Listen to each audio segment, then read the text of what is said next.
बेटा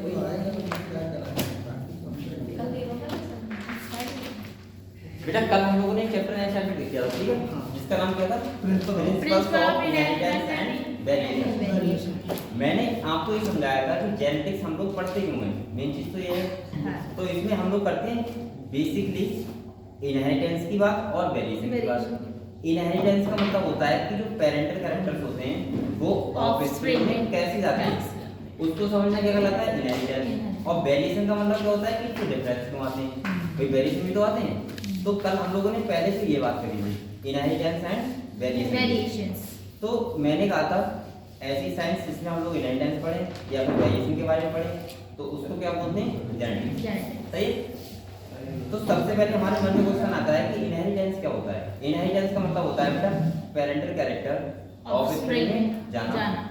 सही। क्या कहलाता है, इनहेरिटेंस कहलाता है, यानी कि कैसे जाते हैं वो हम समझेंगे। दूसरा होता है कि वेरिएशन क्यों आते हैं, भाई आपके पापा से आप में कुछ ना कुछ डिफरेंस होगा, मम्मी से डिफरेंस होगा, तो वो क्या होते हैं, वेरिएशन क्यों आते हैं। तो हम लोगों ने इनहेरिटेंस के बारे में पढ़ा था, इसके बाद वेरिएशन के बारे में पढ़ा था। इसके बाद मैंने आपको बताया था बेटा कि यहाँ के जो फादर थे, फादर ऑफ जेनेटिक्स में बोलते हैं ग्रेगर जॉन मेंडल। मेंडल ने क्या किया, ये चीज एक्सपेरिमेंटली प्रूव करके दिखाई। उन्होंने ये सोचा था, वो उस टाइम डीएनए के बारे में कोई डिस्कवरी नहीं हुई थी, ना डीएनए के बारे में पता था ना सेल की। उन्हें ये पता था कि बेसिकली उन्हें इतना पता था कि सेल होती है खाली जो फादर मदर से आती है, और यहाँ पे क्या आते हैं, कैरेक्टर उसी में तो आते हैं। ये तो पता है इसको होता है एक फादर का और एक किसका होता है, मदर का होता है। लेकिन अभी उन्हें इसके बारे में नॉलेज नहीं थी कि जीन क्या होता है। उन्हें ये पता था कि क्रोमोसोम होते हैं। सही, क्रोमोसोम आते हैं, लेकिन क्रोमोसोम किससे बने होते हैं, मैंने आपको बताया डीएनए से, और डीएनए के सेगमेंट को क्या बोलते हैं, जीन। तो हमने कल इनहेरिटेंस और वेरिएशन के बारे में थोड़ा थोड़ा समझा था। मैंने आपको ये भी बताया था कि जो मेंडल थे, सही है, उनने एक्सपेरिमेंट किए, उसके बाद उनके जो एक्सपेरिमेंट उस टाइम बहुत ज्यादा वो नहीं हो पाए। मतलब हम बोल सकते हैं कि उन्हें कोई उपलब्धि मिली हो, कुछ नहीं मिली थी, ठीक है। उस टाइम क्यों नहीं मिली थी, क्योंकि उस टाइम कोई बहुत ज्यादा चीजें नहीं थी किसकी, यानी कि हम बोल सकते हैं कि एडवर्टाइजमेंट की, मतलब एक वही नहीं प्रचार की, बहुत सारी चीजें नहीं थी पहले। ऐसा नहीं था कि फीमेल वाले आ रहे हैं कुछ भी कर रहे हैं, ऐसा कर रहे हैं, फीमेल वाले आ रहे हैं वो बता रहे हैं कुछ भी, ऐसा कुछ नहीं था। तो जब वो एक्सपायर हो गए तो उसके बाद और साइंटिस्ट आए, उन्होंने उनकी डिस्कवरी देखी, तो उन्हें पता लगा कि ये सब जेनेटिक बहुत चीज है। इनने बेटा फर्स्ट टाइम ऐसा हुआ था कि बायोलॉजी मैथमेटिकल का यूज किया था, और हमने ये सब चीजें पढ़ ली थी। इसके बाद जो उन्होंने एक्सपेरिमेंट किया था वो किस पे किया था, गार्डन पे। किस पे किया था, गार्डन पे किया था। मैंने कल बताया था उसका नाम क्या होता है, बॉटनी का पाइसम सैटाइवा। उन्हें मटर का प्लांट लिया क्यों था, एक्सपेरिमेंट करने के लिए, क्योंकि आपको पता था बेटा कि इसलिए लिया था क्योंकि वो आसानी से योगा आ जाती कहीं। सेकंड उसका लाइफ स्टाइल बहुत कम होती है, और मेन जो चीज थी वो थी उसमें कंट्रास्टिंग कैरेक्टर बहुत थे। भाई उनने कितने लिए थे, 7 पे। कितने लिए थे, 7। कौन कौन से लिए थे आपको पता है, मैंने आपको बताया था कि 7 का कंट्रास्टिंग कैरेक्टर लिए थे उनने। जो मटर के प्लांट में कंट्रास्टिंग कैरेक्टर का मतलब होता है कि अगर एक केस डोमिनेंट है दूसरा कैसा होगा, रिसेसिव। जो डोमिनेंट और रिसेसिव में डिफरेंस क्या होता है, देखो अगर मान लिया कोई डोमिनेंट केस है तो जो प्रभावी है, हिंदी में बोले तो क्या बोल सकते हैं, प्रभावी, जो उस टाइम दिख रहा है, शो हो रहा है, वो कौन सा होता है, डोमिनेंट। और उसका उल्टा क्या होता है, रिसेसिव। सही है, जो छुपा हुआ कैरेक्टर है। जैसे मैंने कहा था कंट्रास्टिंग कैरेक्टर हमेशा किसमें होते हैं, पेयर में होते हैं, पेयर में। अगर तुम किसी चीज की हाइट ले रहे हो तो हाइट क्यों ले रहे हो, क्योंकि वो पेयर में है। एक अगर टॉल होगा तो एक क्या होगा, डॉर्क होगा। क्या अगर सारे टॉल होते तो कंट्रास्टिंग कैरेक्टर बनता क्या, नहीं बनता, क्योंकि सारे टॉल थे, तुम डिफरेंस पता ही नहीं पाते। तो मैंने कहा था कंट्रास्टिंग कैरेक्टर उन्होंने कौन कौन से लिए थे, जैसे स्टेम हाइट थी, seed colour, seed shape, flower colour, flower position, और इसके बाद एक को दो में बचे पॉड शेप और पॉड कलर। बेटा आपको इनके डोमिनेंट और रिसेसिव पता है, जैसे मैंने आपको बताया था सीड शेप, तो डोमिनेंट में क्या किया था, राउंड किया था, राउंड और रिंकल किया था। इसके बाद अगर हम सीड कलर की बात करें, डोमिनेंट क्या था, येलो, और उधर क्या था, ग्रीन किया था। अगर पॉड शेप की बात करें तो फुल और कंट्रास्ट। अगर हम पॉड कलर की बात करें तो ग्रीन और येलो किया था। इसके बाद फ्लावर कलर की बात करें तो वायलेट और व्हाइट किया था। इसके बाद अगर हम स्टेम हाइट की बात करें तो टॉल और ड्वार्फ। पता है आपको इतना, अगर आपको डोमिनेंट और रिसेसिव पता है तो आप लोग इतना क्लियर है आपको। इसके बाद मैंने आपको कल पढ़ाया था मोनोहाइब्रिड क्लॉज जिसे बोलते हैं, इनहेरिटेंस ऑफ वन जीन। उन्होंने एक कैरेक्टर को लेके क्या किया, एक्सपेरिमेंट किया, और उन्होंने देखा कि क्या क्या हमें मिल रहा है। जैसे मैं देखो मैंने आपसे कहा था कि वो पहले तो उन्होंने प्योर पेरेंटल जनरेशन दी थी। प्योर का मतलब होता है कि अगर कैपिटल टी होंगे यानी कि प्योर वाले, और अगर कोई ड्वार्फ है तो ड्वार्फ होंगे। एक बार मैं फिर से बता रहा हूँ आपको, फिर हम लोग आगे बढ़ते हैं। जैसे मैंने कहा था देखो, अगर पेरेंट जनरेशन है, कौन सी जनरेशन बेटा? पेरेंट जनरेशन, तो कैपिटल टी लिया, इधर क्या लिया? स्मॉल टी लिया, क्योंकि इनने क्या लिया था? या तो टॉल लिया था या क्या लिया था? ड्वार्फ। एक तरफ टॉल एक तरफ ड्वार्फ। मैंने कहा था इसके बाद क्या बनाते हैं बेटा? गैमीट बनाते हैं। क्या बनाते हैं? गैमीट। तो गैमीट बनाओगे एक ही बन जाएगा, एक बन जाएगा, और इधर क्या बन जाएगा? Small T. क्योंकि आपको बताया एक जीन के कितने एलील होते हैं? 2 एलील होते हैं। तो जो गैमीट बनते हैं तो हमेशा वन सेट ऑफ क्रोमोसोम आता है, तो एक एलील आता है, तो इसीलिए हम क्या करते हैं, इनको अलग कर लेते हैं।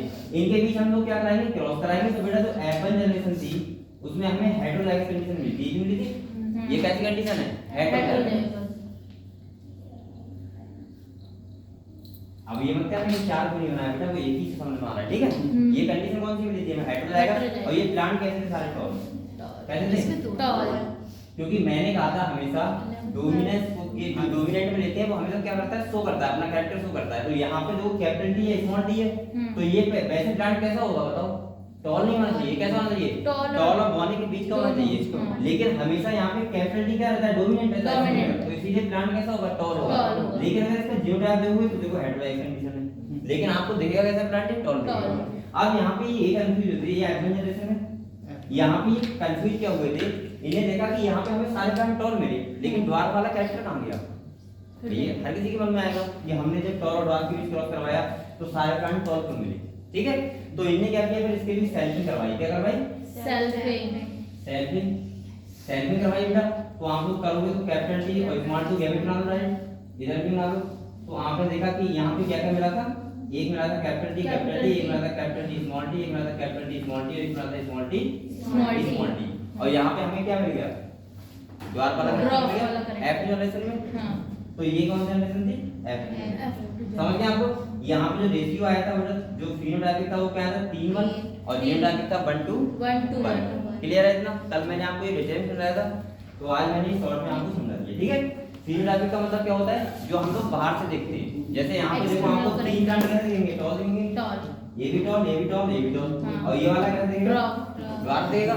लेकिन अगर हम इसका जीनोटाइप देखें तो देखो ये अलग है, ये दोनों अलग है, और ये अलग है, क्योंकि यहाँ पे ये प्योर टॉल है, ये टॉल तो है लेकिन प्योर टॉल नहीं है, और ये कैसा होगा? ड्वार्फ। अगर जीनोटाइप देखें तो, और फिनोटाइप देखेंगे तो तीनों कैसे होंगे? टॉल होंगे। ये कैसा होगा? ड्वार्फ। पहले ये बताओ आप लोगों को बेटा मोनोहाइड्रोस क्लियर हुआ? Yes sir. क्लियर हो गया? अब देखो, अब अगले थोड़ी सी मैं पहले समझा रहा हूँ, तो इसके बाद लिखाऊंगा। ये बेटा ये तो हम लोगों का पहले का वर्ड है। हां, लिखवा दो बेटा। जेनेटिक्स में आप लोग मेहनत से पढ़ लो, यहाँ से क्वेश्चन बहुत से आते हैं। इन 2 ही चैप्टर से आते हैं 10 क्वेश्चन, सही है? तो इसीलिए आप लोग मेहनत करो, मतलब 10 तो 8 क्वेश्चन तो आने हैं यहाँ पे, इससे मॉलिक्यूलर से और इस वाले से, इन दोनों चैप्टर से। अब देखो सेकंड चीज समझते हैं लोग। बेटा एक बार बताओ, ये जब इन्हें मोनोहाइड्रोस दिया था तो इसके बाद इन्हें लॉ दिया था, इसे बोलते हैं लॉ ऑफ डोमिनेंस। क्या बोलते हैं? Law of dominance. Law of dominance. ये लॉ ऑफ डोमिनेंस क्या कहता है समझो? मैंने बेटा ये लॉ ऑफ डोमिनेंस ये कहता है, जब इन्हें मोनोहाइड्रोस दिया था उसके बाद ये लॉ दिया था, कौन सा? Law of dominance. इन्हें ये बताया था कि अगर कैपिटल टी है, कौन सा टी है? कैपिटल टी है, और ये क्या है? स्मॉल टी है, तो ये हमेशा अपनी डोमिनेंस इसके ऊपर क्या करेगा? शो करेगा। मतलब ये प्लांट हमेशा कैसा होगा? टॉल ही होगा, ये ड्वार्फ नहीं होगा। जैसे अगर मान लिया हम दूसरा कैसे लेते हैं, अगर रेड फ्लावर है कोई, और ये इधर क्या है? व्हाइट है, ठीक है? सपोज मानो तो यहाँ पे अगर कैपिटल आर स्मॉल आर होगा तो वो कैसा होगा? Red flower. कैसा होगा? अगर वो लॉ ऑफ डोमिनेंस को फॉलो करता होगा तो समझ गए आप लोग ये बात? तो लॉ ऑफ डोमिनेंस से मिलता है सब। इसके बाद बेटा इसके एक्सेप्शन भी केस में लेते हैं।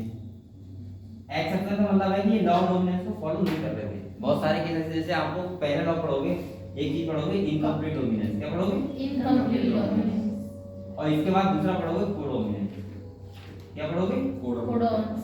ये बेटा इसके क्या है? एक्सेप्शन। किसके? Law of dominance. तो हम लोग आज ये तीनों चीजें पढ़ेंगे, इनकम्प्लीट डोमिनेंस, इसके बाद कोडोमिनेंस। देखो इनकम्प्लीट डोमिनेंस का मतलब ये था कि अगर कैपिटल टी स्मॉल टी है तो वहां पे टॉल नहीं हो रहा था, वो कुछ और बन रहा था। इसका मतलब क्या होगा? कि इनकम्प्लीट डोमिनेंस से डोमिनेंस नहीं हो रही पूरी तरीके से। और अगर कोडोमिनेंस का मतलब ये होता है कि दोनों एलिमेंट अपना कैरेक्टर शो करते हैं। तो ये इसके क्या होगा? एक्सेप्शन होगा। तो इसको क्रॉस को देख के इन्हें लॉ ऑफ डोमिनेंस दिया था। क्लियर हुआ? तो हम लोग पहले जहाँ पे थे कल वो बातें लिखते हैं, ठीक है, वो कंप्लीट करते हैं पहले। लेकिन बेटा कहाँ पे थे हम लोग? Particular trait in a organism, in an organism.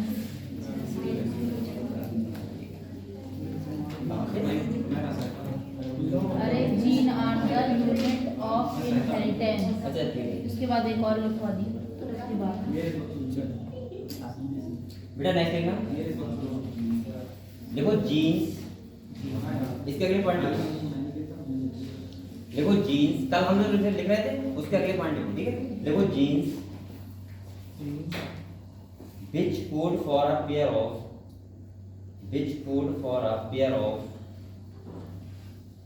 genes which code for a pair of contrasting traits trait का मतलब कैरेक्टर, जो कैरेक्टर इन्फ्लुएंस होता है, contrasting traits are known as allele, contrasting trait देखिए आर नोन एज एलीन, उसको क्या बोलते हैं? एलीन। तभी तो मैं कह रहा हूँ एक जीन में कितने एलीन होते हैं? 2, सही है। तभी तो हम लेते हैं, यहाँ पे देखो हमने लिया था कैपिटल डी लिया था, इसका मतलब क्या है? ये 2 एलीन नहीं है क्या? कैपिटल डी स्मॉल डी क्या लिया था? 2 एलीन होते हैं, ठीक है, जो क्या करते हैं किसी भी कैरेक्टर को या ट्रेट को क्या करते हैं? इन्फ्लुएंस करते हैं। क्या करते हैं? इन्फ्लुएंस करते हैं। नेक्स्ट देखना बेटा,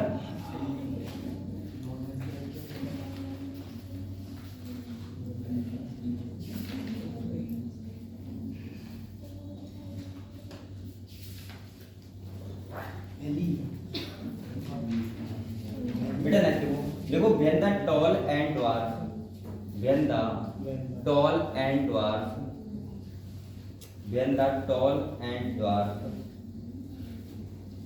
plant produce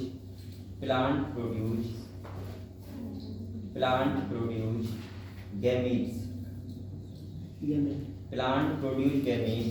by the process of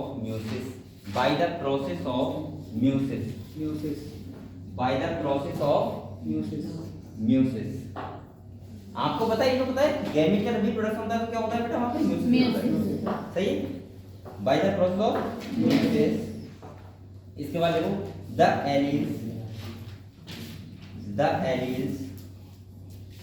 का मतलब आप समझ रहे हो? जो मैं कैपिटल डी लिख रहा हूं हर बार, ये क्या है? एलील है, ठीक है।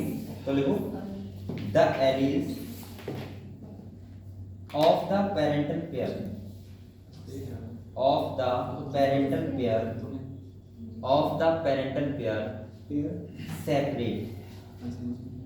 सेपरेट। इसको बेटा एक नाम से और बोलते हैं सेग्रीगेट। क्या बोलते हैं? सेग्रीगेट। तो और सेग्रीगेट, सेपरेट और सेग्रीगेट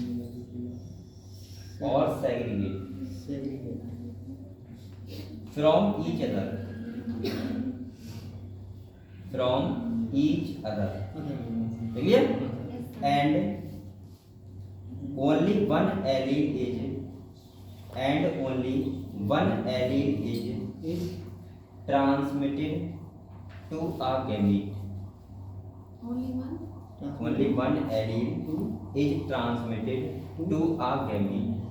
यानी कि बेटा गैमेट में क्या होता है? 2 एलील होते हैं, उसमें से एक ट्रांसफर होता है, क्योंकि वो क्या बनाते हैं? सेपरेट। जैसे मैं बेटा एक बार बताओ, मैं तभी तो कहता हूँ, इधर देखो, अगर मान लीजिए कैपिटल डी लिया मैंने, एक तरफ ये स्मॉल डी, तभी तो कहता हूँ गैमेट बनाओ। तो गैमेट का मतलब मैं क्या करता हूँ? ये तो करता हूँ ऐसे। Yes sir.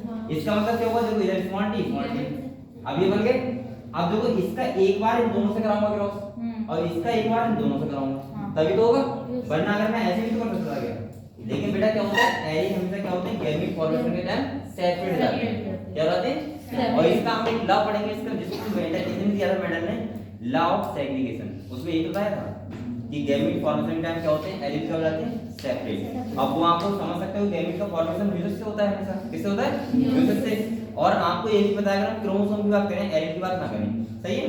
तो आप लोग सेल साइकिल साइकिल में पढ़ चुके हो, तो आपको पता है, मैंने कहा था कभी भी ध्यान रखना बेटा, अगर आपके पास 46 क्रोमोसोम है तो आप लोग 46 मत बोला करो, आप लोग बोला करो 23 पेयर। क्या बोला करो? 23 पेयर, क्योंकि पेयर में होते हैं क्रोमोसोम। 46 बोलोगे गलत होगा, ठीक है, पहली बात। और सेकंड बेटा, जब मैंने कहा था हैप्लॉइड सेल बनती है, तो कभी ऐसा नहीं होता कि 46 क्रोमोसोम पे 23 आ गए, ऐसा नहीं होता।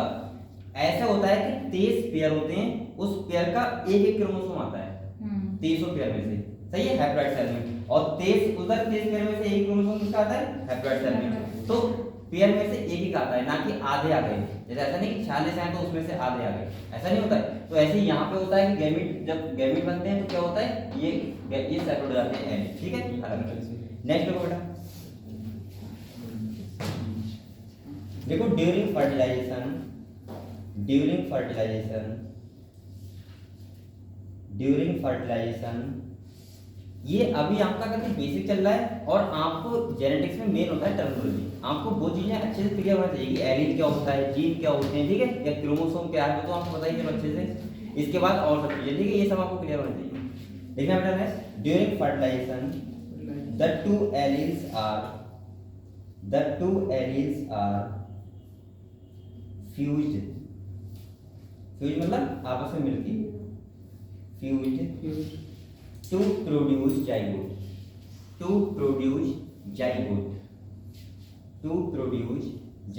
क्या बनता है बेटा, जाइगोट बनता है, ठीक है। तो दोनों एलील मिलके क्या बनाते हैं, जाइगोट। यहां तक क्लियर है। चलो नेक्स्ट देखो,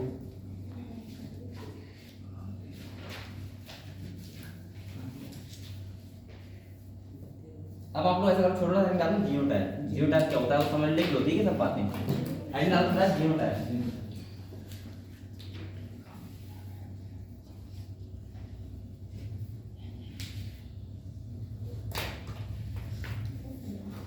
तो मैंने कहा था जीनोटाइप का मतलब क्या होता है, अंदर की बात, यानी कि अंदर मतलब जीन्स की बात, और जीनोटाइप का मतलब एक्सटर्नल। तो आप लोग लिखो जीनोटाइप में, देखो gene expression on the chromosome, gene expression on the chromosome, gene expression on the chromosome और जेनेटिक आइडेंटिफिकेशन, और जेनेटिक आइडेंटिफिकेशन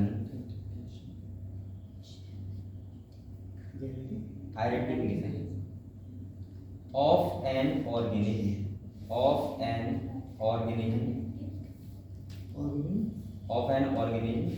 कॉल्ड जीनोटाइप। भाई डीएनए का सीक्वेंस है, डीएनए को लेके हम लोग जो बात करेंगे वो किसकी होगी, जीनोटाइप की। और हम लोग जो एक्सटर्नल एप्लीकेशन देखते हैं वो क्या होता है, phenotype, ठीक है। Genetic identification of an organism called phenotype। देख लिया। अब बेटा एक बात बताओ, अगर मैं बात करूं तो ये कितने टाइप के होंगे, 3 टाइप के नहीं होंगे। देखो एक तो होगा कैपिटल आर, अगर आर ले रहे हैं कैपिटल टी ले लो, कुछ ले लो, चलो ठीक है।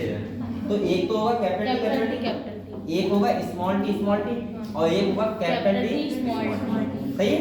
तो आप लोग एग्जांपल करके लिखो, एग्जांपल लिखो, एक लोगों कैपिटल टी, एक लोगों स्मॉल टी, एक लोगों कैपिटल टी। ये कंडीशन कौन सी होगी, होमोजाइगस। कौन सी होगी बेटा, होमोजाइगस। और ये कौन सी होगी, हेटेरोजाइगस। बेटा एक बात और ध्यान रखो, क्वेश्चन को नीट में कैसे ही बोल सकता है, ऐसे बोल सकता है कि बताओ मोनोहाइब्रिड में F1 जनरेशन थी वो होमोजाइगस थी या हेटेरोजाइगस थी, तो कैसे थी, हेटेरोजाइगस थी। तभी तो हमें सभी प्लांट कैसे मिले थे, टॉस मिले थे। देख लो देख लिया।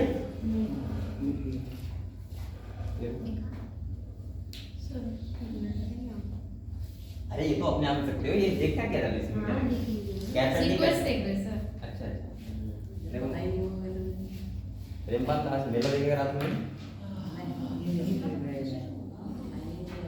यहाँ पे कंपटीशन आज कौन सा हो रहा है, क्या बता रहे हैं, सोलो डांस। इसमें लिया हमने, लिया किसने पार्टिसिपेट किया सर? इंटर तक के बच्चे बता रहे हैं। इंटर तक के बच्चे आए थे, वही तो मैं आपसे कह रही थी। मेरी फ्रेंड ने पता किया पर सिर्फ इंटर तक के बच्चे बताए। मैं छोटे बच्चों का हो रहा है, उन्हें इनाम भी मिलेगा तो नहीं यार, कैसे ही कोई पार्टिसिपेट कर अच्छा। अब वो कब हो रहा है वो, अरे यार मैं क्या अरे वो नहीं बुझ रहा हूँ, तुम समझ रहे हो, मैं कुछ और बुझ रहा हूँ, उसमें कुछ और लिखा था उसमें टाइम। अच्छा तो कब हो रहा है, चलो ये बात तो आएगी लेकिन अरे यहीं लगा है, रोज आ रहा है दिन में, तो एक बार रात में जाएंगे, क्या दिक्कत है। हम लोग अगर कोई पार्टिसिपेट करते तो मुझे बुलाता सामने, लेकिन आप लोग पार्टिसिपेट 12th तक हम 12th अभी सिंगिंग वो भी तो है यहाँ पे। सीधे सीधे पॉइंट पे आपको सिर्फ जीरो बेटा देखना है अब राइट आपको फिर उठाए राइट आपको फिर उठाए बेटा ये मेरा सबके लिए है मेरे लिए भी है मैं आ सकता हूँ कैसे कर प्रिंसिपल कुछ कहना चाह रहा है क्या कर रहे हैं बात घुमा के पूछ रहे हैं सर अपनी मर्जी की बात नहीं कर सकते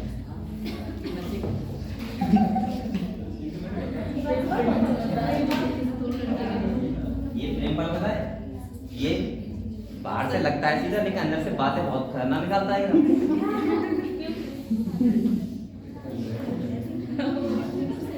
बाहर से सीधा लगता है इधर देखना हैंड डालो किलो डाल के हैंड डालो किलो डाल डाल दिया सर डालिए बेटा इसमें देखो एक्सटर्नल एक्सप्रेशन हाँ एक छोटी सी लड़की इसमें देखो external expression expression external expression of an organism called phenotype of an organism called phenotype सही है तो हम लोग बोलते हैं जीनोटाइपिक रेशियो बताओ फिनोटाइपिक रेशियो बताओ तो यही बात होती है जीनोटाइपिक मतलब अंदर की बात फिनोटाइपिक मतलब बाहर से कैसा दिख रहा है देखिए और चलेगा कॉल्ड फिनोटाइपिक लिया तो बेटा ये बताओ आप लोग छोटी छोटी बात समझ गए नॉर्मल बात समझ गए इसके बाद हम लोगों ने कि एरिन क्या होता है जीनोटाइपिक क्या होता है फिनोटाइपिक क्या होता है कल मैंने आपको मोनोहाइब्रिड क्रॉस भी समझा दिया अब आपको मिलूंगा ए बातें कर रहा है धमकी दे रहा हूँ बातें थोड़ी कर बेटा धमकी क्यों दे रहा है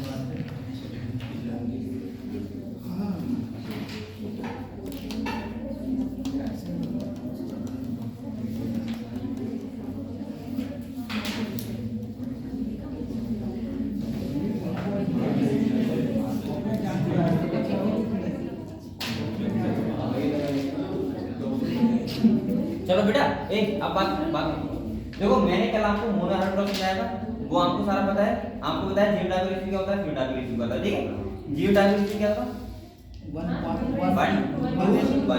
और फिनोटाइपिक क्या था 3:1 अब एक बात बताओ अगर मैं टेस्ट क्रॉस करना चाहूँ क्या करना चाहूँ टेस्ट क्रॉस कि ये सही है मैंने जो किया है या नहीं किया है तो कैसे करते हैं तो आप थोड़ा सा है करो टेस्ट क्रॉस ये समझा दे रहा हूँ कि सिलेबस में है नहीं टेस्ट क्रॉस समझा दे रहा हूँ क्या होता है ठीक है सिलेबस मतलब थोड़ा सा बाहर सा है टेस्ट क्रॉस ये देखो ये क्या है समझ लो जैसे आपने कैपिटल टी लिया था यस सर ये समझ लो कैसे लिखा और एक तरफ ले लेते स्मॉल टी ये क्या थी पेरेंट जनरेशन थी क्या थी पेरेंटल तो बेटा ये कौन सी जनरेशन है पेरेंटल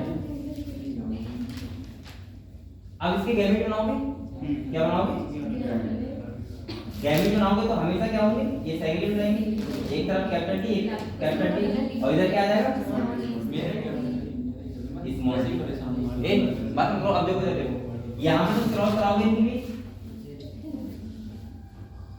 तो आपको क्या मिलेगा बताओ डायरेक्ट लिखूं ऐसे क्या मिलेगा कैपिटल टी स्मॉल टी ये तो मिलेगा लेकिन अगर आप क्रॉस करो तो एक बार इसका इससे करवाया तो क्या आएगा कैपिटल टी स्मॉल टी एक बार इसका कैपिटल टी स्मॉल टी एक बार इसका कैपिटल टी स्मॉल टी एक बार इसका इससे कैपिटल टी आपको पता है F1 जनरेशन में यही मिली थी मोनोहाइब्रिड क्रॉस में चलो अब देखो एक बार बताओ ये सारे प्लांट कैसे हैं टॉल नहीं है क्या कैसे हैं लेकिन द्वारा कैरेक्टर में नहीं मिला था ना जो कैरेक्टर नहीं मिला उसी से क्रॉस करवाओ अगर रेशियो बनाए तो इसका मतलब क्रॉस तुम्हारा पहला वाला था वो क्या था सही देखो अब यहाँ पे तुम्हें सेल्फिंग नहीं करवानी है तो मोनोहाइब्रिड क्रॉस हो जाएगा यहाँ पे देखो तुम्हें कौन सा केस नहीं मिल रहा है ड्रॉप वाला बार नहीं मिल रहा है ना सारे प्लांट कैसे दिखना है टॉल दिखना है तो यहाँ पे देखो ऑल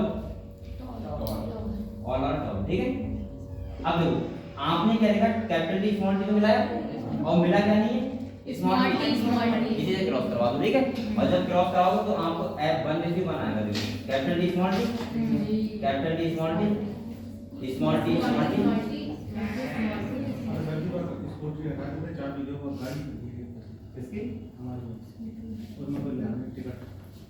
बेटा देखो अब यहाँ पे देखो ये वाला प्लांट कैसा है टॉल है और ये कैसे आ गया इसमें आ गया 1:1 इसका मतलब तुम्हारा मोनोहाइब्रिड क्रॉस क्या था सही क्योंकि यहाँ पे द्वारा मिल गया तो मैं और क्या मिल गया टॉल क्लियर हुआ बेटा तो ये क्या होता है टेस्ट क्रॉस इसे यहाँ पे रेशियो क्या बताइए 1:1 तो ये बता दो टेस्ट लॉग करके ये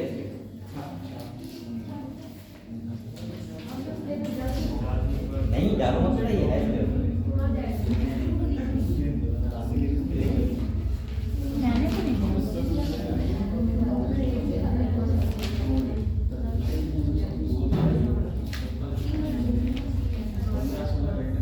अब बेटा एक बात और समझो, एक बात और समझ लो, इधर देखो, अगर वो यहाँ पे जरूरी नहीं है कि टॉल और ग्रास का ही केस दे, वो तुमसे कोई सा केस दे, लेकिन आप लोग बस ये ध्यान रखना कि करने का तरीका क्या है, ठीक है?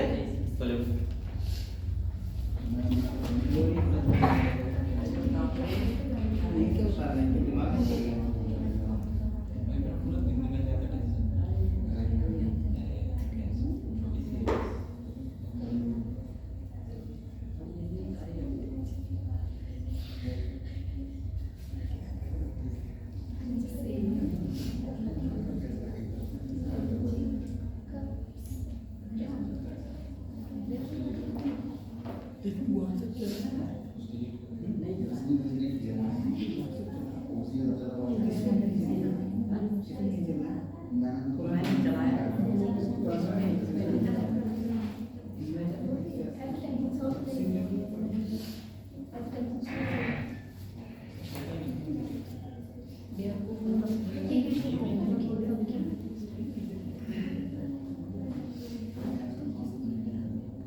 और अगर तुम ऐसे ग्राफ ना करवाओ तो इसको पन्नी स्क्वायर में करवा सकते हो, ठीक है? तो आपको बताओ पन्नी स्क्वायर मेथड, नाम तो पता। वही क्वेश्चन इसमें एक बार आ गया था, ऐसे होता नहीं।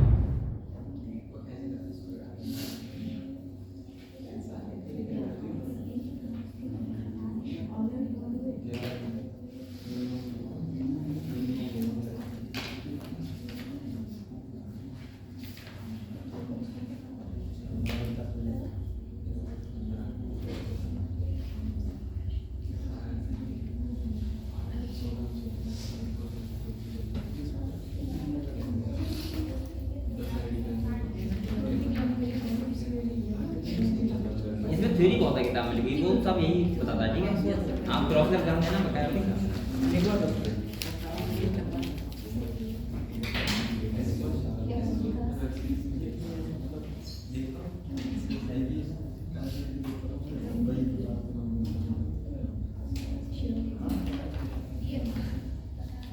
ये लिख लिया बेटा, लिख लिया तुमने? तो आप लोग टेस्ट क्रॉस समझ गए, यानी कि मोनो हाइब्रिड तो रेशियो में कितना आना चाहिए, 1:1, ठीक है? जीनोटाइप की और फिनोटाइप की। चलो अब आप लोग बेटा इसके बाद हेडिंग डालना है लॉ ऑफ डोमिनेंस, हेडिंग डालना, क्योंकि इसके बाद जो लॉ दिया था मेंडल ने कौन दिया था, लॉ ऑफ डोमिनेंस। तो आप हेडिंग डालो लॉ ऑफ डोमिनेंस।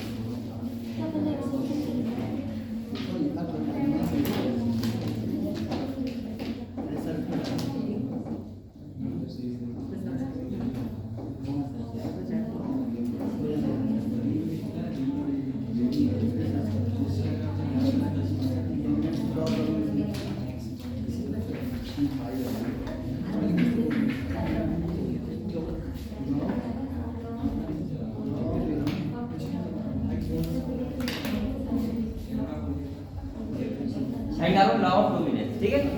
देखो लॉ ऑफ डोमिनेंस क्या कहता है, ये देखो, अगर कैपिटल डी स्मॉल डी है तो हमेशा जो प्रभावी रहेगा वो कौन सा रहेगा, डोमिनेंस वाला केस, जो आपने डोमिनेंस में दिए यानी कैपिटल डी, ठीक है? अभी आप ऐसा समझो, आप छोटा भाई बड़ा, जो बड़ा भाई होता है छोटा भाई होता है, तो डोमिनेंस कौन रहता है, छोटा वाला, बड़ा वाला। हाँ तो तेरे छोटा वाला ही रहता है, ठीक है?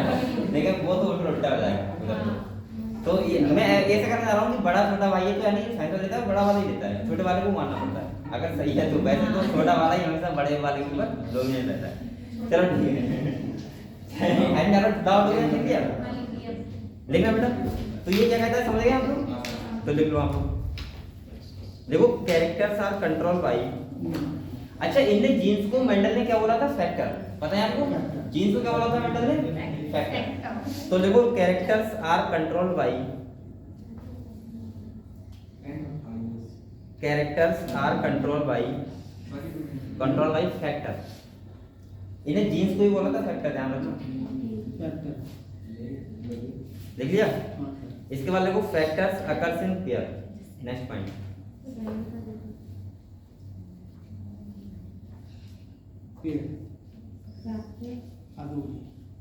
फैक्टर्स अकर्स इन पेयर, किसमें होते हैं? पेयर में। नेक्स्ट देखो नंबर 3, देखो in a dissimilar pair, in a dissimilar pair. बेटा डिसिमिलर का मतलब क्या है? Heterozygous condition, capital D small D. तो देखो in a dissimilar pair of factor one member of the pair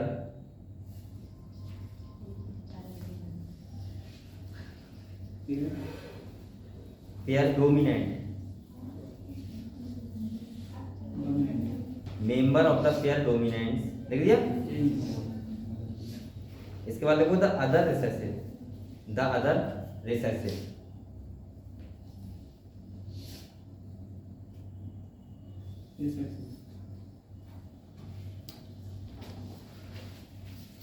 बेटा ये समझ गए आप लोग। तो मैंने कहा दोनों में से अगर एक कैरेक्टर के एक क्या होगा फैक्टर डोमिनेंस की शो करेगा, दूसरा क्या करेगा? रिसेसिव। अब नेक्स्ट पॉइंट देखो बेटा, देखो the law of dominance, the law of dominance,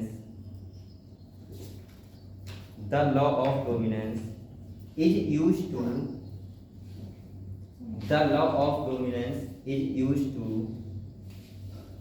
explain the expression of, explain the expression of,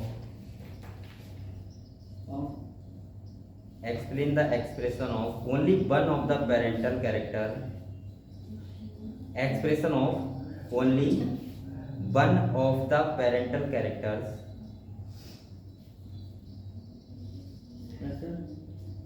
parental characters in a monohybrid cross, in a monohybrid cross, in a monohybrid cross, in the F1, in the F1। देखो अभी तक ये बोल रहा है, ये कह रहा है लॉ ऑफ डोमिनेंस को सबसे अच्छा हम कब समझ सकते हैं? मोनोहाइब्रिड क्रॉस में। वहां पे आपने देखा F1 जनरेशन थी तो हमें किसी एक पेरेंट का कनेक्शन दिख रहा था, वरना कितने का दिखता? दोनों का। आप बताओ कैपिटल डी स्मॉल डी आएगा तो मैंने साफ साफ क्या बताया था आपको? ये प्लांट कैसे हैं? टॉल। कैसे हैं? क्योंकि वहां पे एक पेरेंट का दिख रहा था, वरना कितने का दिखता? दोनों का दिखता। अगर लॉ ऑफ डोमिनेंस फॉलो नहीं होता तो समझ गए आप लोग? तो किस किसका दिख रहा था? F1 में ओनली एक का कैरेक्टर दिख रहा था, तो लॉ ऑफ डोमिनेंस को बहुत अच्छे से फॉलो कर रहा है। इसके बाद देखना, इसी में देखना, देखो and the expression of both, and the expression of both in the F2, and the expression of both in the F2। यानी कि जो F जनरेशन थी उसमें दोनों कैरेक्टर दिख रहे थे, मेल के भी और फीमेल के भी, टॉल भी और ड्वार्फ भी। तो ये सबसे अच्छा क्या कर रहा है? एक्सप्रेशन कर रहा है किसको? Law of dominance. क्लियर है इतना? सही है बेटा, इतना क्लियर हुआ आपको? तो आप लोग लॉ ऑफ डोमिनेंस समझ गए? समझ गए? अगर आपको अब भी समझ नहीं आया तो आप लोग एग्जांपल लिख लो, कैपिटल टी स्मॉल टी और उसके अगले एरो नाउ लिखो टॉल। सही, इससे आपको क्लियर हो जाएगा। देखो कैपिटल टी स्मॉल टी, इसके बाद लिखो एरो नाउ टॉल। समझ जाओगे ना? ऐसे कर दो। ये बरसा तो पिज्जा खा के नहीं है क्या? पिज्जा तुम्हारे मुंह पे लगा है। सर ऐसे क्यों मत बोलिए? तुम पार्टी में नहीं आ रही? यस। तो देखो मैंने क्या बताया? मुझे किसने बताया? आप बताओ। मुझे नहीं बताया। किसने बताया? नहीं बताया इसने। किसी ने बताया? अरे सारी लोग बहुत तेज है बेटा, मैं नहीं बता रहा। बहुत तेज है। बता दी ना, दी पार्टी में सारी ने बताया तो तुम्हें तेज है। सही है? तुम पार्टी में खाई नहीं? बताओ। यस। पिज्जा खाया नहीं खाया? यस। देखो और बताइए, और क्या खाया? और बताइए। अब मैंने इतना ही दिमाग लगाया ना, और मैं जाओ आगे के जाओ आगे के। तो कॉमन सी चीज है, कोई नहीं खाता है। अच्छा तुम बताओ, मैंने पिज्जा आज खाया नहीं खाया? मुझे क्या पता? तो फिर तो तुम तो मैंने बता दिया ना, मैंने बिना कुछ ऐसी ला दिया कि तुमने पिज्जा खाया तुम यहाँ। चलो कुछ नहीं बताया आपसे, बताओ ना टॉपिक। इतना तुक्का अच्छा लगता है क्या? अभी मैं किसी वजह से क्यों नहीं कहा तुम पार्टी में खाए? तुमसे मुझे नहीं पता था, मुझे कौन बताएगा? बताया किसने? बताओ। नहीं बताया बेटा। ये अब आप लोग हैरी डाल, ये आप लोग समझ गए law of dominance. Capital D small D का मतलब क्या होगा? प्लांट टॉल होगा। तो ये लॉ ऑफ डोमिनेंस क्या कर रहा है? फॉलो कर रहा है। ठीक है, अब आप लोग हैरी डालो law of segregation. Second law लिखो, लॉ ऑफ सेग्रीगेशन। ये गाने में बोल रहा है, सेग्रीगेशन। बिल्कुल बना, बिल्कुल नहीं आने को लग आवाज आ गाने रही की है। कमी होगी वही सुन रहा हूँ। लॉ ऑफ सेग्रीगेशन हैं, ऐसा लगता है ये तो बोलती नहीं बात करके, ये गाने गाने सुन रहा है वो। बेटा आप लोग ये लिखो, लॉ ऑफ सेग्रीगेशन। चलो बात, law of segregation. Law of segregation का मतलब क्या होता है बताओ? अगर मैंने कहा था जब भी गैमीट का फॉर्मेशन होता है, अगर पेयर ऑफ क्या है एलील है और गैमीट का फॉर्मेशन होता है तो एलील क्या हो जाते हैं सेग्रीगेट, उसी को बोलते हैं लॉ ऑफ सेग्रीगेशन। तो देखो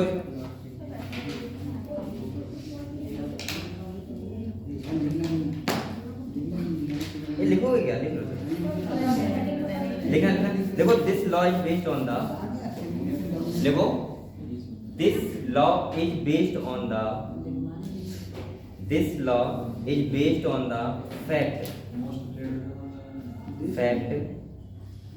that the alleles do not show.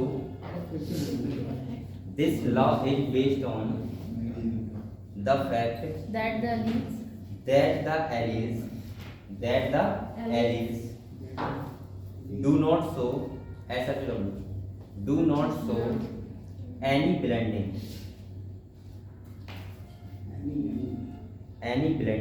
BLENDING। बेटा ब्लेंडिंग का मतलब पता है क्या होता है? हाँ, तो वो मिक्स नहीं होते, क्या हो जाते हैं? सेपरेट हो जाते हैं। तो कोई भी गैमीट फॉर्मेशन टाइम पे एलिल ब्लेंडिंग को नहीं करते। नेक्स्ट देखो,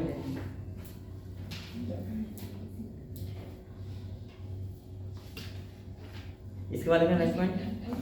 देखो द पेरेंट्स कंटेन, ये बार-बार मैं ये बात लिख पा रहा हूँ। देखो the parents contain two alleles, two alleles, TW, two alleles, ठीक है? Two alleles during gamete formation, during gamete formation,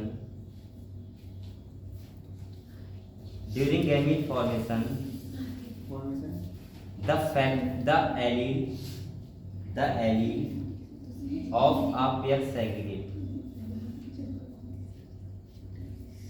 the allele of a pair segregate from each other,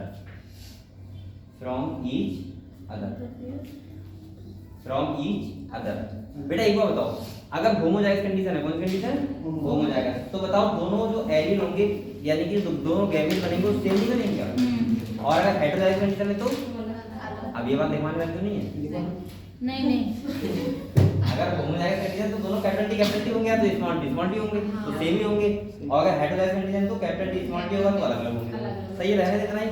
अब बेटा देखो थोड़ा समझ लो, मैंने आपको मोनो हेड लॉस पढ़ाया, इसके बाद टेस्ट लॉस पढ़ाया, इसके बाद मैंने दो लॉ ये मैंने कौन से लॉ ऑफ डोमिनेंस और लॉ ऑफ सेग्रीगेशन। अब हम लोग पढ़ेंगे इनके एक्सेप्शन। तो आप लोग हेडिंग डालो exception of law of dominance, ऐसे डालो exception law of dominance, exception law of dominance, exception law of dominance. ठीक है, ऐसे किताब में लिखा नहीं है, मैं दिखा दे रहा हूं, आपको पढ़ते हुए अच्छा लगेगा। एक्सेप्शन लॉ ऑफ डोमिनेंस, इसका मतलब क्या हुआ? ऐसे ही लिखवा, अब पढ़ेंगे हम लोग जो लॉ ऑफ डोमिनेंस को फॉलो नहीं कर रही है, अपवाद, समझ गए? एक्सेप्शन लॉ ऑफ डोमिनेंस, सही है। चलो देखो इसमें पहला जो हम पढ़ेंगे वो पढ़ेंगे लॉ ऑफ इनकम्प्लीट, पहला पढ़ेंगे इनकम्प्लीट डोमिनेंस। क्या पढ़ेंगे?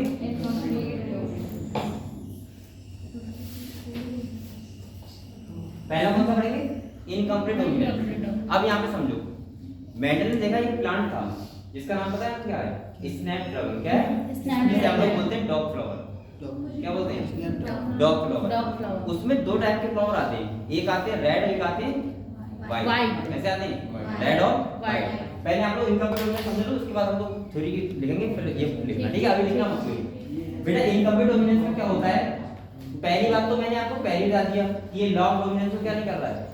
फॉलो नहीं कर रहा है। कैसे नहीं कर रहा है समझ लो। यहाँ पे क्या था, देखो कुछ फ्लावर कैसे होते हैं? रेड होते हैं, और कुछ कैसे होते हैं? व्हाइट।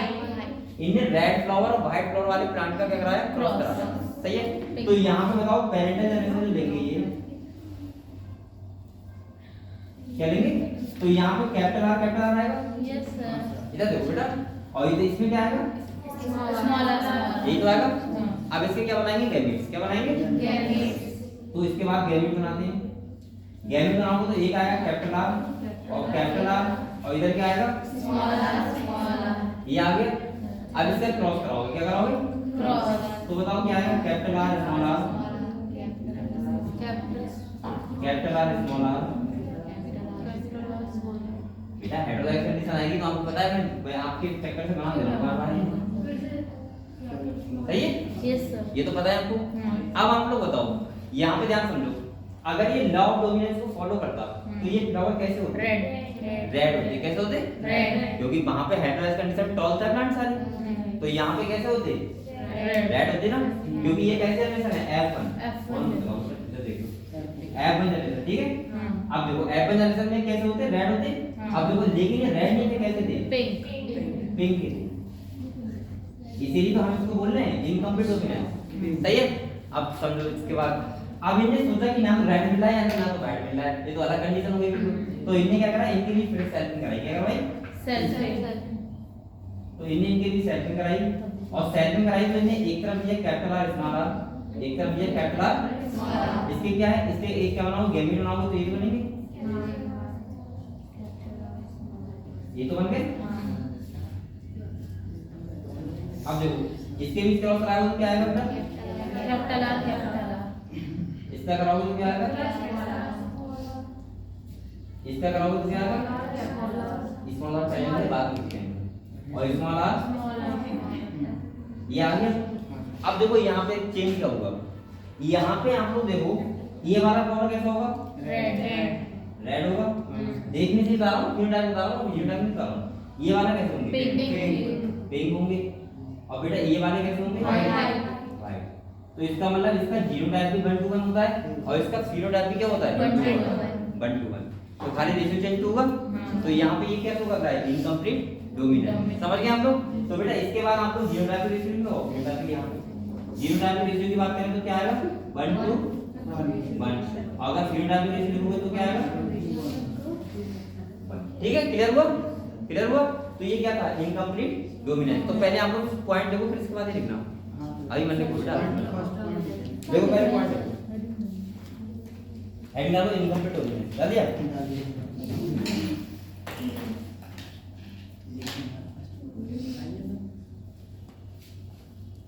देखो इट इज द फिनोमेना, इसमें देखो it is the phenomena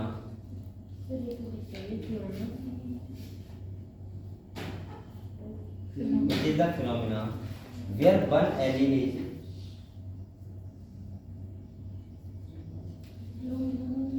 phenomena where one allele is incompletely dominant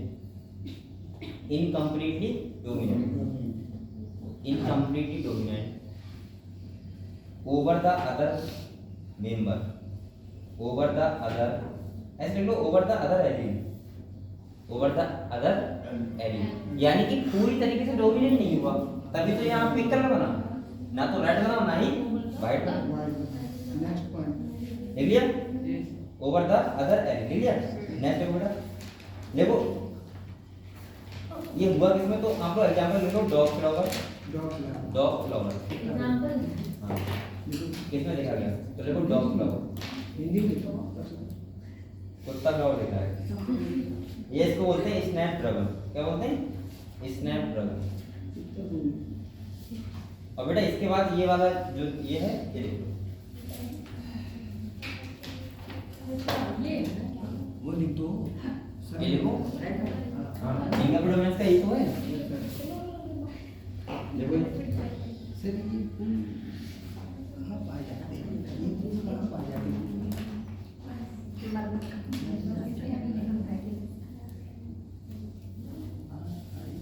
और किताब खोल लिया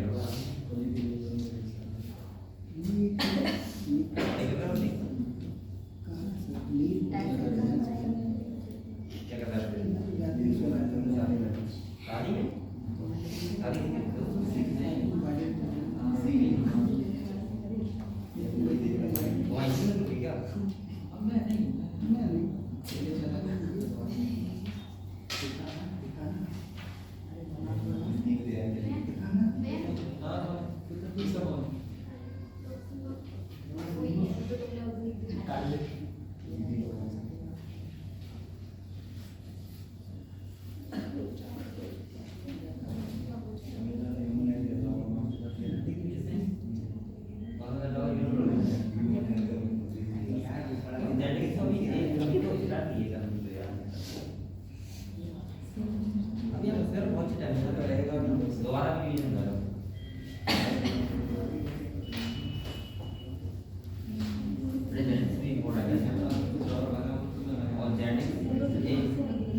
बात कर रहे हैं लिखता है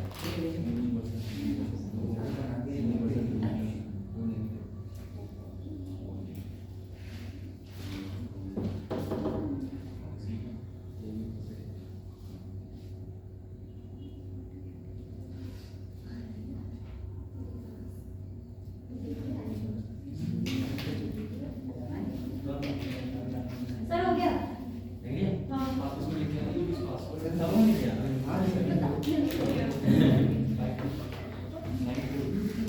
हम लोग का लिख लिया ये चार्ज करना ये बेटा तो अपने काम लगा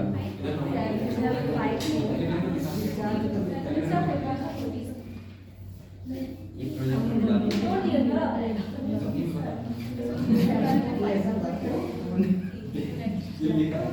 ये प्रोजेक्ट ये बताओ ये आप लोगों को इनकम्प्लीट होने से क्लियर होगा क्लियर हो गया तो यहाँ पे क्या है बस जीनोटाइपिक और फिनोटाइपिक रिलेशनशिप है इसका क्या है जीनोटाइपिक क्या है 1 to 1 और फिनोटाइपिक क्या है 1 to 1 क्यों क्योंकि फ्लावर कलर क्या हो गया चेंज हो गया यानी डोमिनेंस तो पूरी तरीके से नहीं हो गया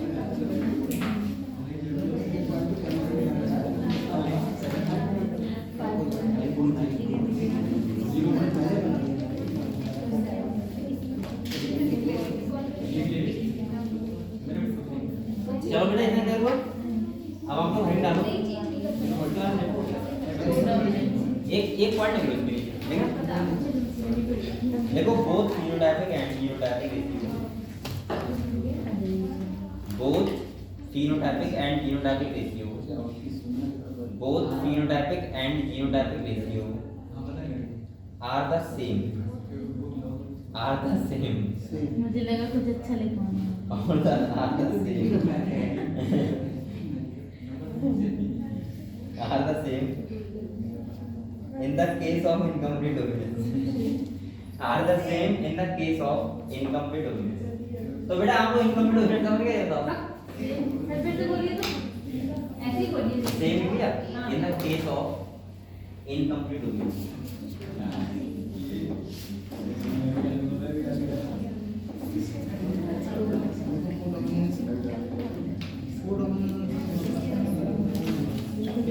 बुला दे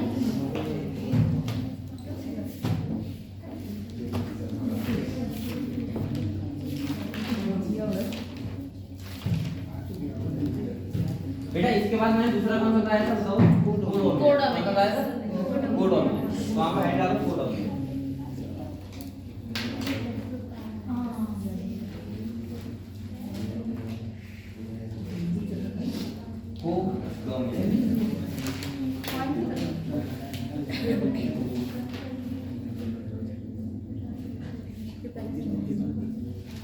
चलो एक कोड ऑफ कर दिया इसमें क्या होता है देखो आपको पता है ब्लड ग्रुप होता है ब्लड ग्रुप वो पेरेंट्स 1 और पेरेंट्स 2 मतलब माता और पिता ठीक है दोनों के क्या होते हैं एलील होते हैं अगर आई ए बी कैसा कैसा दोनों एलील अपना कैरेक्टर्स को करते हैं ठीक है अगर किसी के पास ए और बी है तो इसका मतलब उसका बच्चे का क्या होगा ए बी तो वही समझते हैं वो किसका केस कोडोमिनेंस का। तो आपने लिखना पहले पॉइंट को समझ में आएगा। देखो where the both allele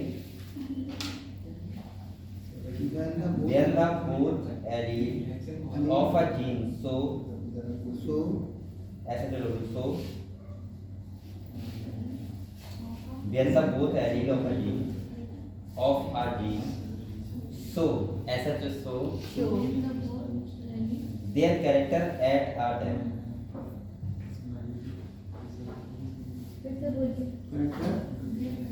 character at a time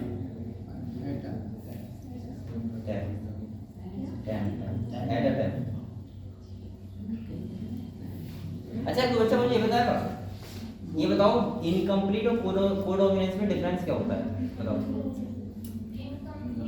और कोडोमिनेंस में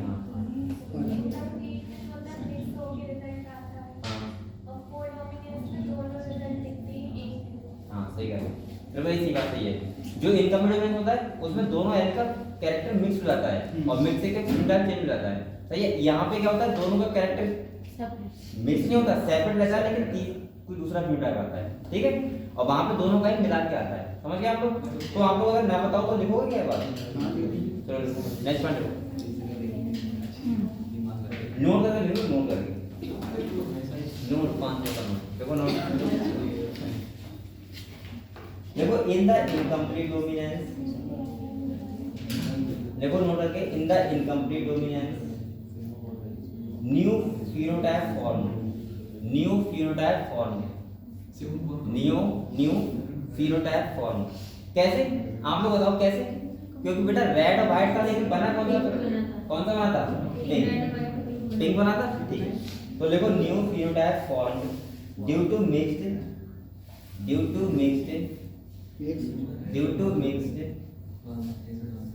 effect of both allele, effect of both allele, effect of both allele, देख लिया। इसके बाद देखो but in the codominance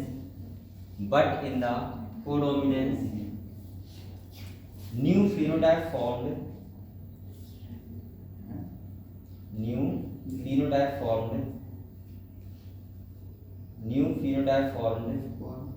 due to the effect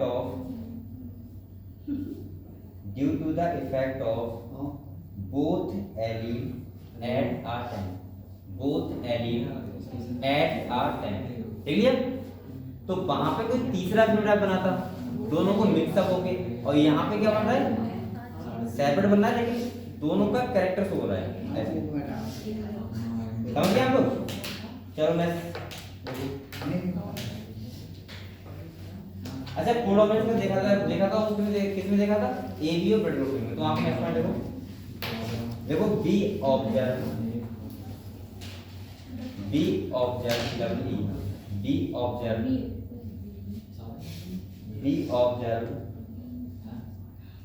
of codominance बैठे बैठे ऐसे बातें करते रहते हैं। ऑफ कोडोमिनेंस इन द पहले बोल रहे एक घंटा हो गया पता लगेगा। इन द एबीओ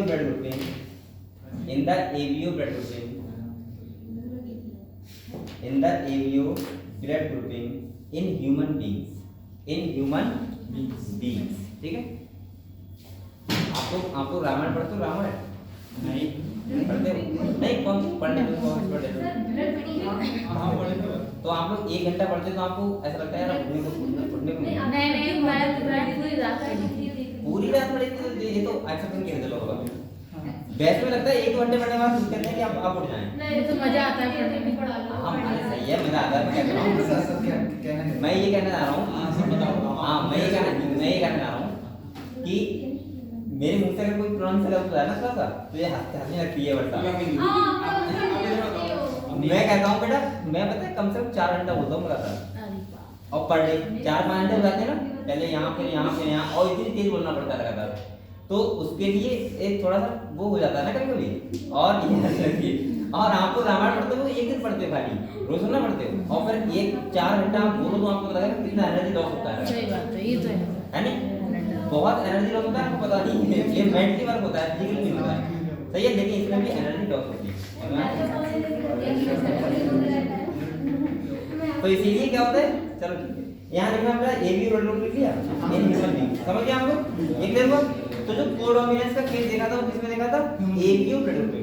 नेक्स्ट आपको पॉइंट होगा आपकी एनालिसिस है मेरा तो और भी चले next।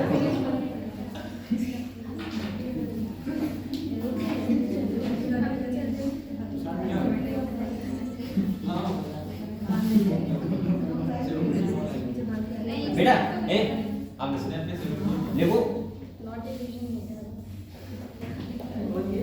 लिखो जीन विच कैरी, हम आप लोग कोई पॉइंट हो बेटा इसका समझा रहा है ये कोडो में। देखो gene which carry the information of blood group, the information of blood group, the information of blood group, the information of blood group known as I gene. क्या बोलते हैं बेटा इसको, आई जीन।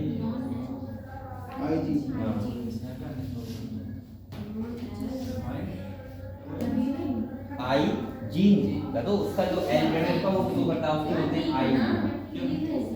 समझ गए आप लोग, सही है। अरे वो कैप्टन मार दिया है, हाँ स्मॉल होता है, कैप्टन नहीं होता है।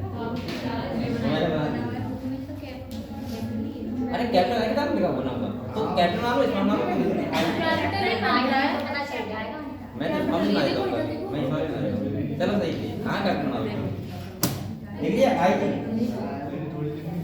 अच्छा आई का मतलब पता है क्या होता है, आई का मतलब पता है तुम्हें, बताओ आई का मतलब क्या है यहाँ पे, नहीं पता है। आई तो बिल्कुल नहीं समझे तो ब्रैकेट लगा, कभी कॉल आ रही है ब्रैकेट लगा, आई तो I S O G L U T I O N G E N, फिर बोलो स्पेलिंग का आई एस ओ एक कहां दो I S O G L U T I O N G E N, लिख लिया।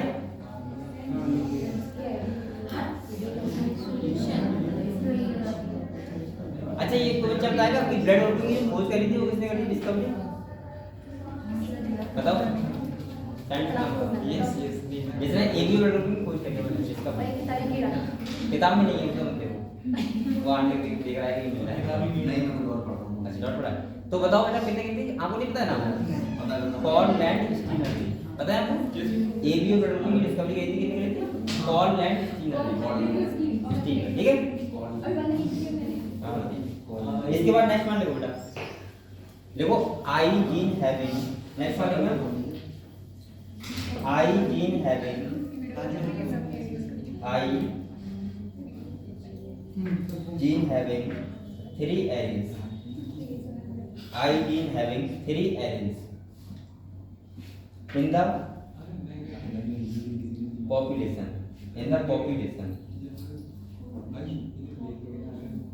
और इसीलिए इस कंडीशन को बोलते हैं मल्टीपल एलिलिज्म। क्या बोलते हैं, मल्टीपल एलिलिज्म, चाहे ब्रैकेट में लो मल्टीपल एलिलिज्म, मल्टीपल एलिलिज्म, क्योंकि यहाँ पे 3 एलिल होते हैं जीन के, ठीक है। एलिलिज्म हाँ ALLELIS, लिख लिया, क्लियर हुआ बेटा। तो इसके बाद एक टेबल बनाओ आप लोग, क्या बनाओ टेबल, एक तरफ देखो पेरेंट्स 1, एक तरफ देखो पेरेंट्स 2, इसके बाद देखो जीनोटाइप और एक तरफ इसके बाद देखो ब्लड ग्रुप, टेबल लग के एक मिनट। इसके बाद एक तरफ देखो पेरेंट 1 एलिल, ठीक पेरेंट 1 हो गया, इसके बाद पेरेंट 2, इसके बाद क्या लिखो जीनोटाइप और इसके बाद क्या लिखो ब्लड ग्रुप, किसका ऑफस्प्रिंग।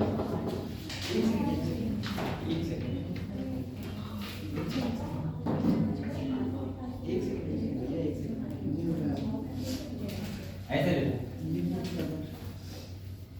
टेबल टाइप में मान लीजिए,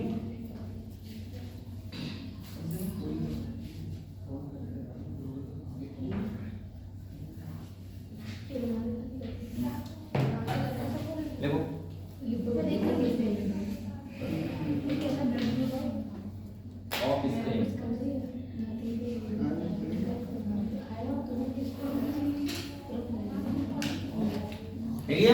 अब देखो मैंने 3 टाइप के लिए बताया, लेकिन टाइप कर दे तो मैं क्या करूंगा, इनका कॉम्बिनेशन बनाना है ना। तो पहले तो मैं लिख रहा हूं आई ए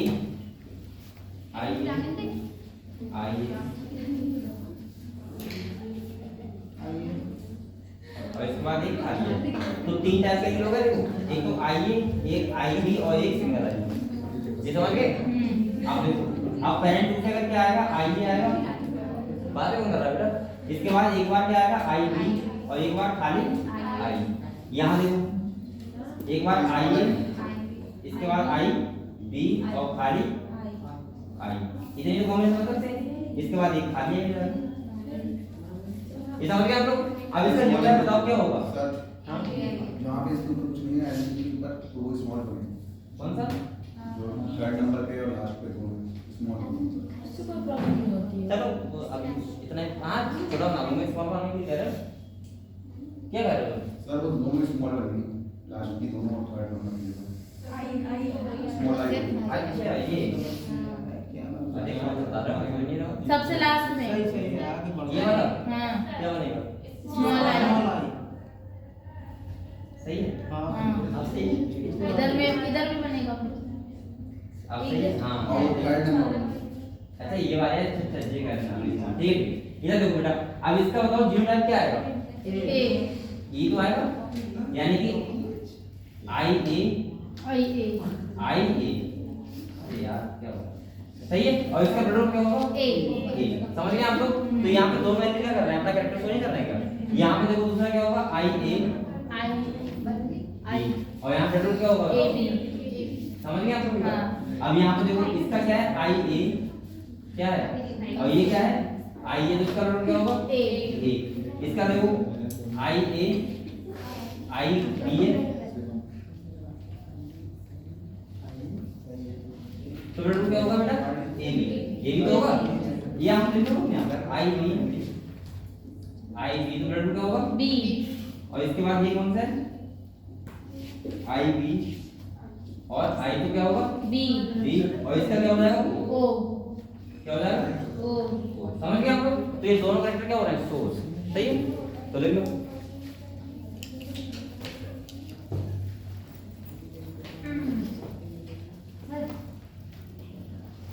अरे लिखो तो भाई, इतना बताऊं ना।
ना बोले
मैं देख रहा हूँ कौन बात कर रहा है।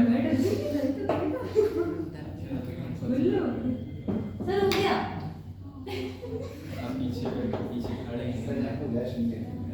खड़े हैं, मैसेज आया तो देखिए, आगे देखेंगे तो पता चलेगा। आगे कैमरा सर हो गया कुछ नहीं। इसमें ना ये कैपिटल आई बना दिया, स्मॉल आई बना दो, वरना तो स्मॉल आई कैपिटल आई बना देंगे। यहाँ पे ये हाँ अरे अपने आप बना दो। हमने तो बना लिया। बना दिया आपने? कैसे बेटा आपको ये बताओ फोटो में आपको समझ गए आप लोग? फोटो में ठीक है। इसमें तो और तक है केवल वही। हाँ इसमें दोनों पहले क्या कर रहे हैं, अपना कैरेक्टर शो कर रहे हैं और यहाँ पे क्या हो रहा है दोनों, और वहाँ पे तीसरा कौन मिल रहा था हमें, समझ रहे हो? यहाँ पे अपना मिला है, दोनों ही एल का कैरेक्टर मिल रहा है। और वहाँ पे क्या हो रहा था, कैपिटल आई बना क्या हो रहा था, पिंक बन रहा था, ना कि दोनों का मिला हुआ था। समझ रहे हैं? इतना क्लियर है आपको? चलो आगे लिख गए पॉइंट सारे।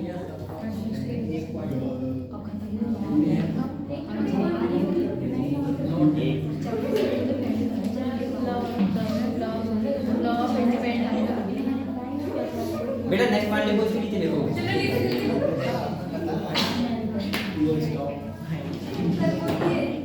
देखो टू फाइंड इसके नीचे पॉइंट हाँ टू फाइंड लिखना, टू फाइंड नहीं ऐसे लिखो, to find out all the possibilities of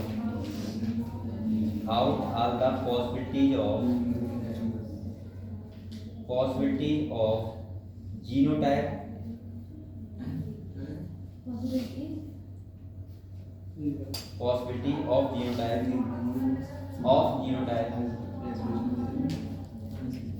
or the blood group in the progeny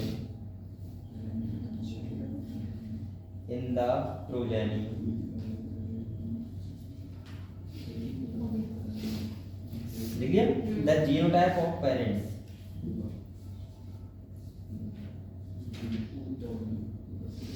progeny, the genotype of parents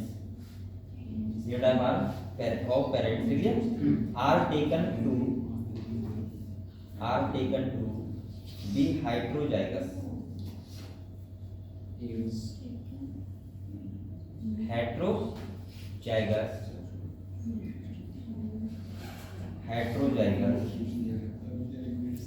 until they are specified, until they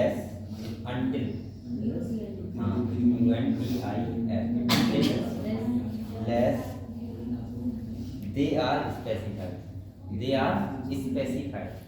आप लोग बताओ बेटा, अगर हाइड्रोलाइज कंडीशन है तभी तो उसका ब्लड ग्रुप क्या हो रहा है, चेंज हो रहा है, वरना जैसा पेरेंट्स का वैसा ही उसका प्रोजेक्ट है। ठीक है, next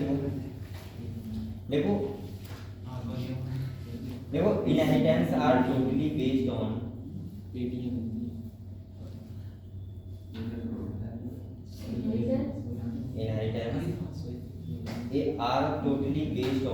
Mendelian principles।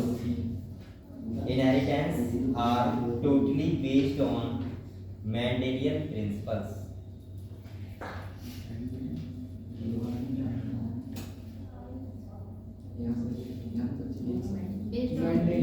Mendelian principle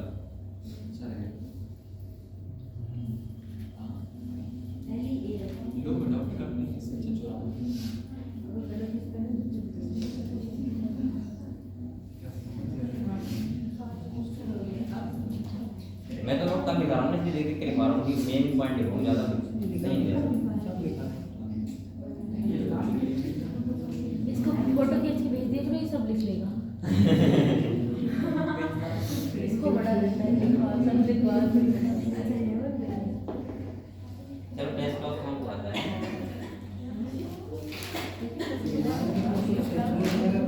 नहीं छोड़े उसकी टेंशन ना लो। हाँ उसको क्वेश्चन आएगा, एक बहुत सुविधा है, एक भी क्वेश्चन बन सकता है। बेटा अब आपको हैंग डालो,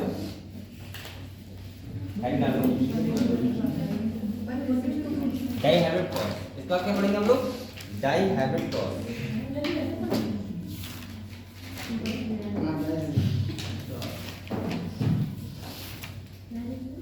die hybrid cross.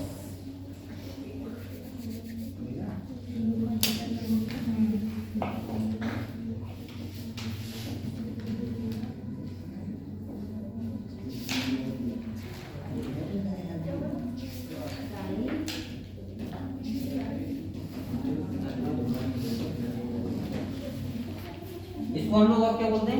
Inheritance of two gene. क्या बोलते हैं बेटा? Inheritance of two gene.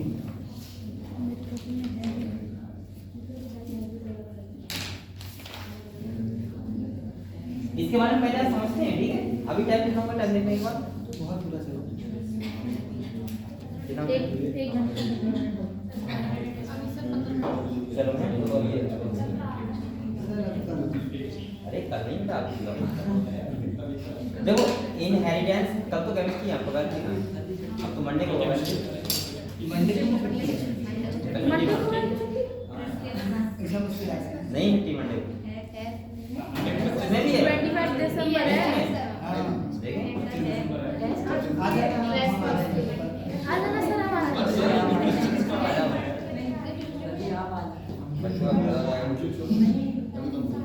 कुछ बच्चे को खा रहा है सी हो जाएगी। क्वेश्चन तो भेज देना मंडे को। कब की बात है? 25। हाँ सही कह रहे हो, इसमें देखिए मंगल को तो आपका मंगल को मिलेगा, हाँ सर मंगलवार को मिलेगा। जब मंडे को छुट्टी है तो मंगलवार को मिलेगा। तो बेटा आपको 3-4 दिन मिलने हैं यहाँ पे। हाँ क्या करें? आप लोग अच्छे से क्वेश्चन लगा लो 3-4 चैप्टर्स के कैलकुलेशन के साथ पढ़ाइए। 3 दिन हो रहा है, 4 दिन हो रहे हैं। क्यों 3 दिन हो? 3 सैटरडे को आओ या पेपर है। मैंने सुना है मोजे में कुछ रख दो, लिख के तो मिल जाता है। इसमें लिख दो मोजे में रख के तकिए के नीचे रखना। उससे भी हम क्रिसमस वाले क्रिसमस वाले अबे कुछ नहीं मिलता।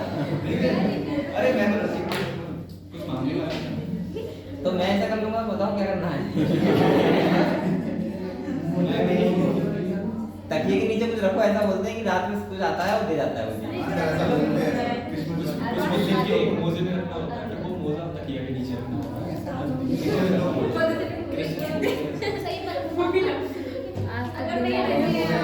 अरे वो छोटे बच्चे का होता है, सपने में आता है वो और दे जाता है। पेरेंट्स ही देते हैं सब, रियलिटी में कहाँ होता है? वो सब पेरेंट्स ही करते मान हैं। लीजिए सपने आ जाएगा, टेंशन लिख लेना, लिख के रख देना, तो सपना आ जाएगा।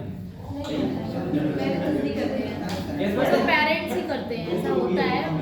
कहते हैं मगर ऐसा होता है कि वो जो विश होती है उनकी विश, बच्चों की विश, वो पेरेंट्स पूरी करते हैं। अगर जो बच्चा कहता है तो क्या वो रात में देखते हैं क्या लिखा हुआ है? सर ऐसा होता है, पेरेंट्स ही देखते हैं उसमें कि तो पेरेंट्स रख देते हैं लाके। हाँ, फिर पेरेंट्स छोटे अब ये तो एक बहुत बड़ा ड्रामा हो गया, पेरेंट्स वगैरह सब देखते हैं। तुम हमारे पेरेंट्स तो लाके नहीं घर पे देखते, हाँ जब तुम खुला अगर खुला। अपने घर में रख देखो 1 महीना पहले रखते ना तब भी पेरेंट्स लाके नहीं देते।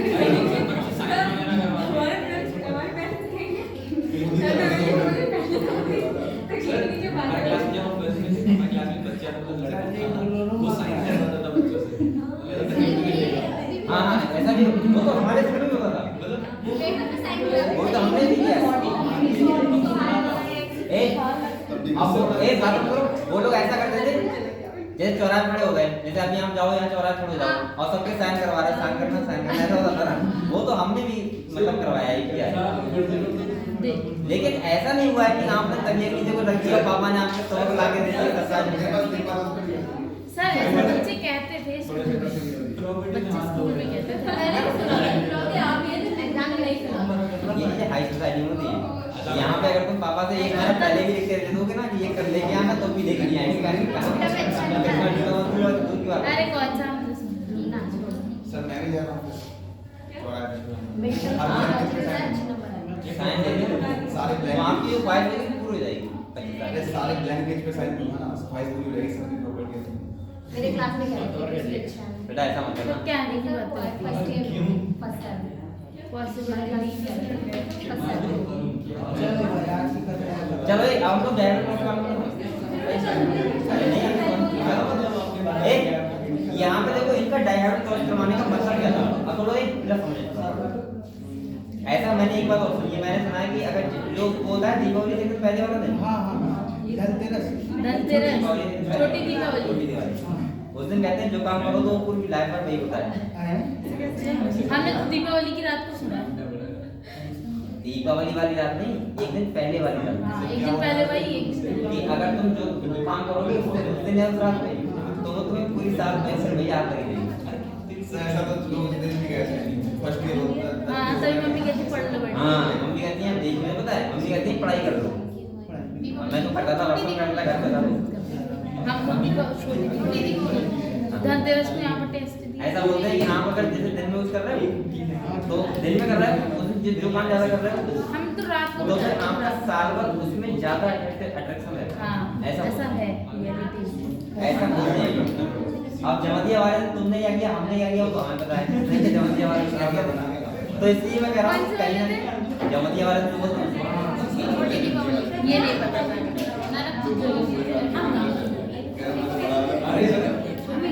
ऐसा नहीं होता है। अब पता नहीं बताइए। ऐसा होता है सर, ऐसा है पॉसिबिलिटी 100%। ऐसे बहुत सी ऐसी चीजें तो आपने जमतिया वाले में क्या कहना हमको बताया? संडे था ना, संडे था हमने मान लिया दीपावली से दिन पहले। हाँ सर धनतेरस में आप पेपर देख के गए थे जो पेपर सुना बेटा जमतिया वाले दीपावली से दिन पहले तो नहीं करते। हम यार धनतेरस को टेस्ट दिया था, वही टेस्ट कर रहे हैं। बेटा आप लोग समझते हैं डायवर्ट क्रॉस क्या होता है?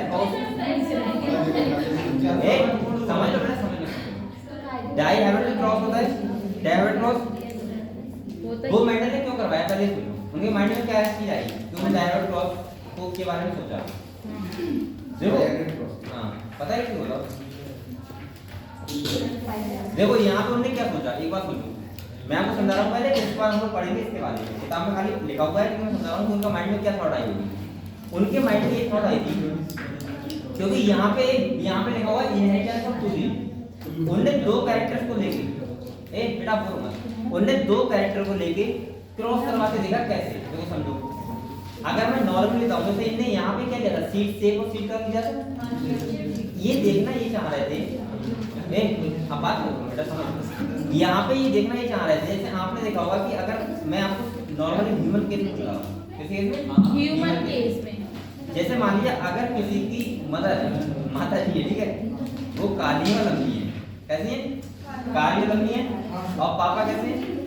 गोरे और गोरे छोटे। बनते हैं।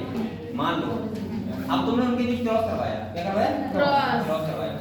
तो मेंडल यहाँ पे ये देखना चाह रहे थे कि जो बच्चा गड्ढा वाला होगा क्या वो गोरा ही होगा, और जो लंबा वाला बच्चा होगा वो क्या होगा? काला। वो ये देखना चाह रहे थे, नहीं समझे?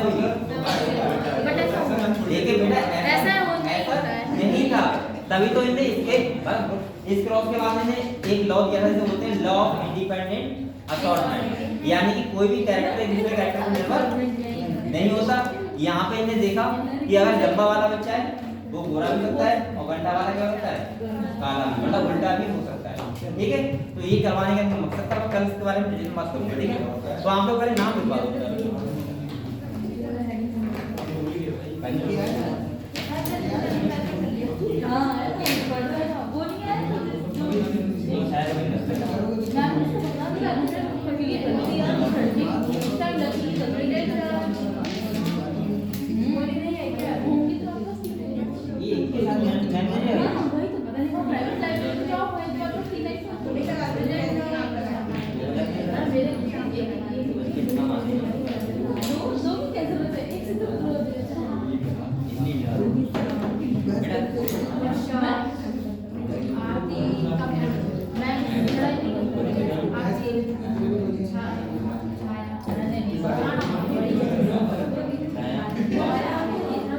मेरी बात नहीं है, सब तुमने बताया, मैं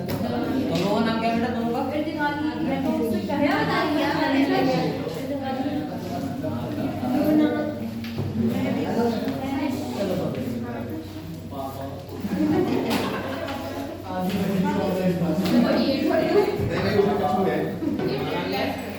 दोनों का जिनका नहीं पकड़ ली। मेरा नाम याद होगा। मांडे तुम्हारा नाम क्या है? महक अरे ये कौन अब तुम पढ़ रहे हैं तो बेटा क्यों आप बाबू के पेपर दे बंद कर दो यार ये